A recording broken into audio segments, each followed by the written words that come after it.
Students, good morning. Class 5th Hindi first 14 chapter first lecture. बेटा chapter का नाम है ईदगाह। ईदगाह क्यों नाम रखा गया? क्योंकि यहाँ पे सब ईदगाह जाते हैं। बेटा ईदगाह क्या होता है कि जब ईद आता है तो जो वहाँ पे नमाज पढ़ी जाती है, मेला लगता है, बच्चे वहाँ ईदगाह में घूमने जाते हैं, उसको क्या कहते हैं? ईदगाह कहते हैं। बेटा आप लोगों को अगर पैसे मिलते हैं तो आप लोग क्या करते हो? सबसे पहले खिलौने खरीदने के लिए जाते हो। और हामिद एक लड़का ऐसा लड़का था कि जिसने पैसे जब उसको मिले तो वो अपने बारे में ना सोचकर अपनी दादी के लिए कुछ लाता है। चलिए चैप्टर शुरू करते हैं। ऐसी ही कहानी इसमें है। चलिए चैप्टर शुरू करते हैं। रमज़ान के पूरे 30 दिन बाद क्या आती है? ईद आती है। तो गांव में ईद की तैयारियां हो रही थी। अब कोई किसी के कुर्ते में बटन नहीं था तो किसी के पास जूते नहीं थे, किसी के पास कुछ नहीं था, सब अपनी तैयारियों में लगे हुए थे। अब सभी लड़के पसंद थे, जितने बच्चे थे सब बहुत खुश थे। लेकिन उनमें से एक बच्चा ऐसा था, उसका नाम था हामिद।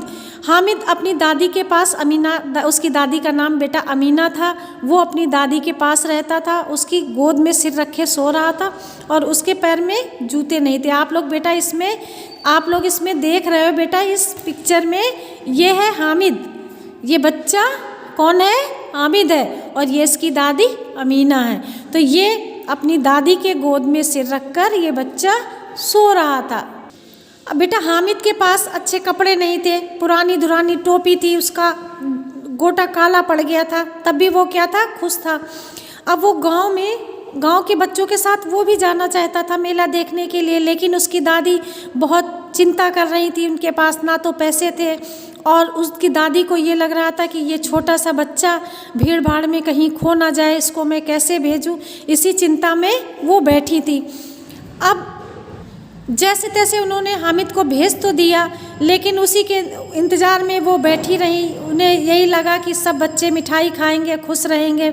उसके पास तो बेचारे के पास इतने पैसे भी नहीं हैं। अब जब वो दुकान पर सभी बच्चे पहुंचते हैं तो हामिद के जो दोस्त होते हैं बेटा, वो सब कोई खिलौने खरीदता है, कोई कुछ खरीदता है, लेकिन हामिद के पास सिर्फ 3 पैसे थे और वो बस सारे खिलौने देखता रहा और देखने के बाद उसने कुछ भी नहीं खरीदा।